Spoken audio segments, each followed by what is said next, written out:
Okay, cool. So this is another session of squatting every day. I think this is like my 5th day or something. I got a warm up in on my bike just in a low gear. So it's kind of like a low resistance on a stationary bike. It just gets some blood flow into my knees and the muscles that support my squat pretty well. And yeah, you can see me here warming up with 135. Today I recorded everything. I figured maybe I'll try the voiceover format and I'll try like recording everything and just see how it goes. You can see here 225. I skipped 185 today because 135 felt buttery, so I just went straight up. And then the belt was kind of out of place, so here's me adjusting it and then taking 225 again. The purpose of warm-ups is just to kind of find a feeling of goodness. So if you like have if you feel springy already, there's no reason to like warm up a whole ton. Like obviously you still want to do it regardless to get some blood flow into your muscles, but yeah, you can make bigger jumps if you feel good. There's no need to stay in low weights. And you can see this is my 275 Paw Squat. I do this every day as well. This is like kind of my last warm up, just to make sure I feel good in the bottom. My bracing is on point, and things are like at least in a good enough state. And then I'll always go up from here. Okay, and today I decided I would just stick to kind of the lower end of the spectrum of what I've been doing. So here's 295. This is like the actual working set. So this is 295. What is that in kilos? Like 130 or something like that. I took it for 6, and like the thing I've been really trying to nail recently is the positioning of my torso.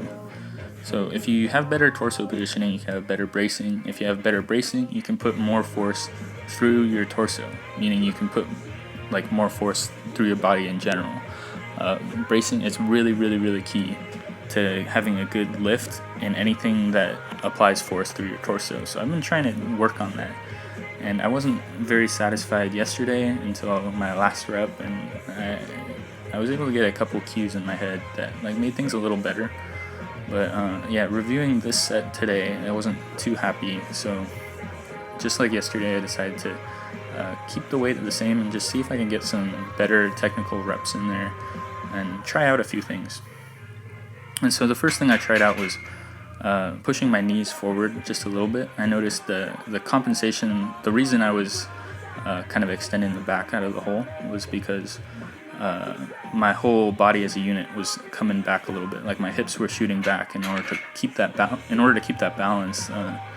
My back had to extend, otherwise the bar wouldn't be over mid-foot anymore. And that worked, but it didn't feel comfortable. It didn't feel very good. So the next thing I tried was like I did a low bar. So I put the bar lower on my back because then I wouldn't have to put my knees more forward, because it would effectively shorten my torso, and that just, it felt awful. So I went back to my standard low bar, and I realized like maybe the reason my torso is opening up is because I close it up too much in the first place. So if I like open it up a little bit more, adjust that rib cage position from the start, maybe that's what my body's trying to tell me, is that my rib cage is too closed. So maybe it's trying to like find that better positioning. And then I did that, and that felt the best for sure. Yeah, that was like by far the best. You can see this is me just warming up for my pull-ups. So I've been doing pull-ups every day as well. And honestly, the whole pull-up workout takes like 5 minutes, 5 to 10 minutes in total, because I just go up to a nice weighted pull-up, just do a set or two with that, and it doesn't take long at all. So all I try to do in my warm-up is just find some feelings of goodness, like feel like my body's moving like it's supposed to. So now I have a 25 on, and I feel really springy today. Like I'm just popping up right up there. So I decided we'll push a little higher than I've been pushing. I put on a 45, and the target was like at least 30 pounds extra for 6 reps in total. So I went up to a 45, did a set of 6 with that. Felt great. The last rep, a little bit hard. So maybe I had like 1 or 2 more reps in the tank on that one. Just about what I want. I want to be I want to be trying here. Like I don't want it to be too easy. So maybe I had a little more than 2 reps, but it was challenging, and I'm just going to slowly push that number up over time. So I have room to grow into it. And then the last big movement I did, you can see here, is the Zercher Squat. The reason I added this one in is because, for one, it's fun. It's just a fun movement to do. It is quite uncomfortable on the elbows, so that's why I got these elbow sleeves on, and then now I'm gonna put, you'll see, a towel on there. But yeah, the Zercher Squat, one thing that it does really well is it reinforces bracing and positioning. You're not going to be able to carry weight in your elbows if you can't brace very well. It's a pretty compromising way to carry weight, because it's all out in front of you and it's in your elbows, it's not in your hands. So if you can manage to do this, if you can manage to brace in this kind of positioning, then you're going to be in a pretty good spot. So what I ended up doing here was I have 140 pounds, that's like 65 kilos I think, and you can see me messing around, but yeah, 140 pounds, and I'm just trying to get in 40 total reps. So I ended up doing 8, basically 8s across the board. I did one set of 6 and one set of 10, somewhere in the middle.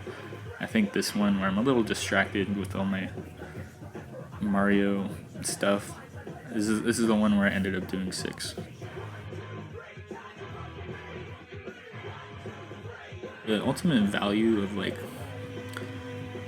I want to talk about this because I think it's interesting. I think the value of high frequency training is, like, you can see all the adjustments that I made, like today alone and yesterday, just trying to find that nice positioning, that nice bracing. Because I did that 2 days in a row, I can make, like, tiny adjustments until I find the thing that feels good.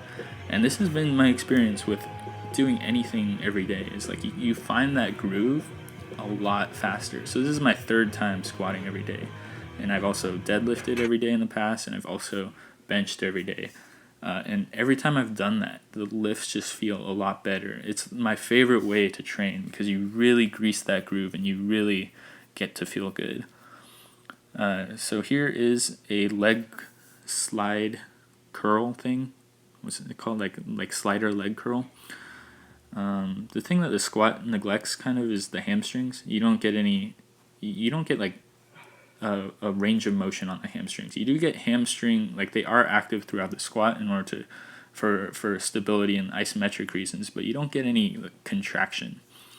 So what I add to something with squat every day would be like a kind of hamstring exercise. So I have done RDLs, but I also like to include something that bends the knee. Because if you have something that bends the knee, then you'll hit every single muscle in your hamstrings on the back of your leg. If you only have something that extends the hip, like a good morning or an RDL, then you're missing something called the biceps femoris, which is, it doesn't attach to the hip. It's part of the hamstrings, but it doesn't attach to the hip. So its only role is in knee flexion. All the other hamstrings also play a role in knee flexion, but this one does not have a role in hip extension as well. You can see here I had more energy, so I just threw in some jump ropes. Yeah, that's basically the idea. That so if you're strong in knee flexion and all your hamstrings are strong and all the muscles around your knee are strong, you're gonna have a stronger knee. That's just how it works. A lot of big movements kind of neglect that piece of the hamstring, the knee flexion. So a lot of people will train, they'll do big movements, they'll do the conventional deadlift, the RDL, the sumo deadlift, all these different things that are responsible for extending the hip, but there's no knee flexion involved. So that important piece of the hamstring, and I'm saying this because this is my experience. Like since I started doing things that bend the knee, my knees feel a lot better. It's not that, hey, this is how you should train because it's how I've done it this whole time. I have not done this, and I regret not having done this because now I'm not great at knee flexion, and it's something I'm trying to improve at. And as I improve in it, like I just feel better in general. So this last clip, I just include this because this is me stretching. I'm doing the couch stretch and then I'm using my brand new massage gun that I got to kind of find some good spots and hammer those out, get the tightness out of those. I think the couch stretch is extremely valuable for high frequency or even high volume or high intensity squatters, because especially powerlifters, because powerlifters will not go through a full range of motion in the squat. They'll cut short a little bit of knee flexion. Like your ankle can basically touch your butt. And that's the fullest extent of knee flexion that you can have. And in the squat, in the powerlifting squat at least, you just have to hit parallel. So you don't have to go all the way ass to grass. You just have to hit parallel, and you're missing that strength in that end range of knee flexion, which can be, which if you don't ever use that range of motion, you're going to be weak in like a couple muscles there, and you're going to tighten up just a little bit.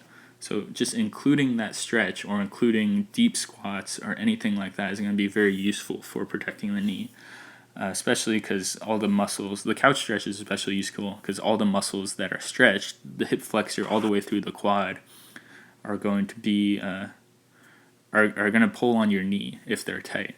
So if they pull on your knee, then if they pull on your knee tendons, then you're more likely to get compromised tendon. You're more likely to get knee tendinitis and all these different kinds of things. So I think the couch stretch, very, very valuable, or at least some kind of movement that goes all the way through knee flexion, and probably something that extends your hip or lengthens your hip flexor as well, is going to be very useful for protecting your knees.